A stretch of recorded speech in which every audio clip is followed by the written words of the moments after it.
afternoon to our listening audience. Thank you for joining us for another great week on Wealth of the Nation. We want to welcome you all from around the area, around the region, and around the world, even listening into Wealth of the Nation. We have an exciting show planned for you all this week. I'm joined here in the studio with Mr. Michael Harris, a long-term resident of our county, Prince George's County, where we are currently broadcasting. He's going to be sharing some interesting things over the course of the show. We'll be joined on the phone also by Mr. Terry Spainer. They both represent the Republican Central Committee and the Democratic Central Committee of Prince George's County, Maryland, respectively. And we're going to be talking about what is, from our perspective, a hot topic. Everybody's concerned about the economic stimulus and the impact of the economic stimulus and how it's floating down to affect our pocketbooks. And these two fine gentlemen are here to discuss one that is hitting the pocketbooks and of our county residents. I'm going to tell you just a little bit about each. And I think we have Mr. Spainer on the line there. We want to welcome you in, sir. Hi, DaRayl. How are you? I am doing well. Thank you for joining us. A lot of folks have been concerned about the impact of the economic stimulus and how is it going to trickle down to affect us on a day-to-day basis. And most recently, our county residents, I guess, were decrying foul over this whole trim measure, which recommends that perhaps we can increase our county taxes. So that's what our folks are. You're in store to hear from these two experts.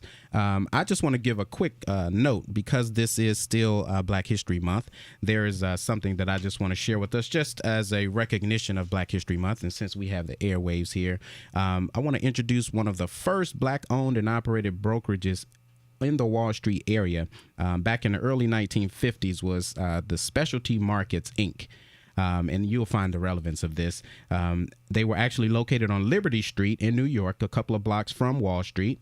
And they had tried for months, 3 months to be exact, but no one would allow them to rent on Wall Street. They are an excellent organization to learn more about. Their co-founder and president, Philip M. Jenkins, he was dubbed the Wizard of Wall Street by a now defunct magazine called Sepia Magazine back when.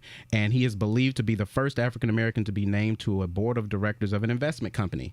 Back in the 50s, he was a member of the Mutual Investment Company of America's board. So that's my Black History fact and moment for this week. But to current issues, the reason I mentioned that Wall Street deal is because our county executive, Jack Johnson, one of the things he said was, hey, listen, I didn't have anything to do with those Wall Street bankers. So I figured we'd throw a fact in there about some Wall Street bankers. But why don't we start with you, Michael, and tell us a little bit about your position representing the Republican Central Committee and being a long-term county resident, your position on this whole trim amendment and the measure that people are so upset about. Well, basically, it comes down to simple numbers.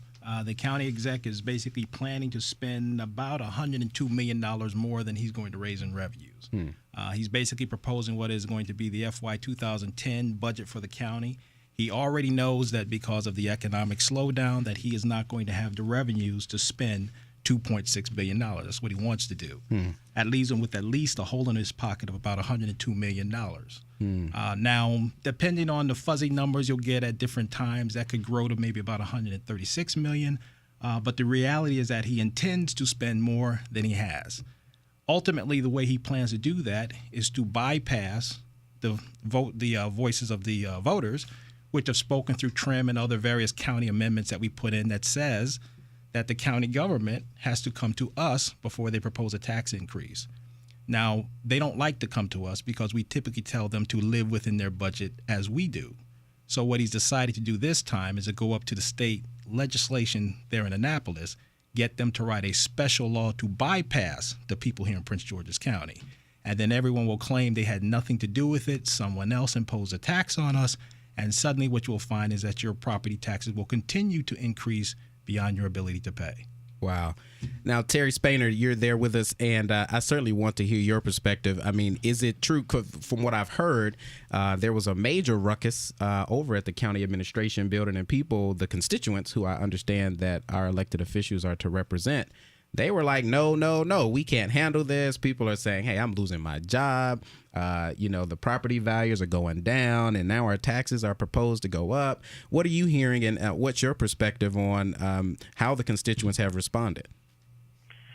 DaRayl, thank you for the opportunity to speak to you about this very important issue. And I think I'm going to speak a little differently than Mikhail, because I don't look at this as a partisan issue. I look at this as a issue of economic climate and an issue of whether or not folks want to pay additional personal dollars to run the government services that they so depend on. Okay. Anytime you give someone the opportunity, as Prince George's County took the opportunity back in 1978 to vote TRIM in and to reaffirm it on several occasions, and so that your listening audience knows that TRIM is an acronym that means the Tax Reform Initiative for Marylanders. Anytime you give the voting public the opportunity to control how much money they spend for government services, they're going to hold on to that like a lifeline. Sure. And in this severe economic downturn that everybody is facing throughout the country, believe it or not, Prince George's County is not looking as bad as many of our neighbors. We have neighbors around us who are having in excess of $300 to $500 million budget shortfalls, whereas we're around $135 million. Even with the issue of having TRIM in place that governs the amount of taxable revenue the county can raise on the citizens, the county has still been managed pretty well from a budgetary perspective. One of the things that I'm hearing a lot from folks is absolutely the fear of the uncertainty of the economy, those who have lost jobs, those who have jobs who are not possibly going to get pay raises, those who are fearing that they will keep the jobs that they have, don't want any increase in the expenses when, one, again, if you're not going to get a pay raise from your job, you can't afford additional outgoing expenses. Sure. That's one thing that's real to folks. The uncertainty, the loss of folks' investment portfolios, they're losing money in their sleep, and therefore the tolerance for folks to have even the discussion of increasing taxes is going to be a very, very difficult situation, especially in this climate.